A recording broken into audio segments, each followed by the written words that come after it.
Yan, magluluto tayo ngayon ng inasiman na tilapia.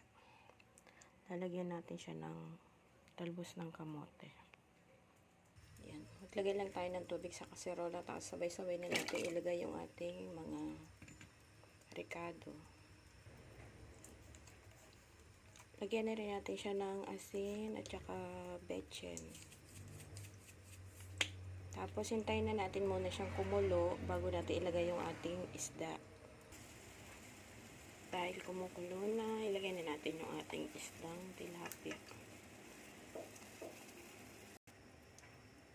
Antayin lang natin maluto muna yung isda bago natin ilagay yung ating talbos ng kamote at saka yung ating pang-asim.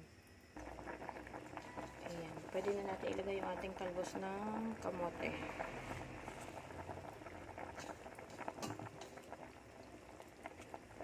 Mamaya susunod natin yung ating pang-asim. Lagay na natin yung ating sili, tapos lagyan natin siya ng asin.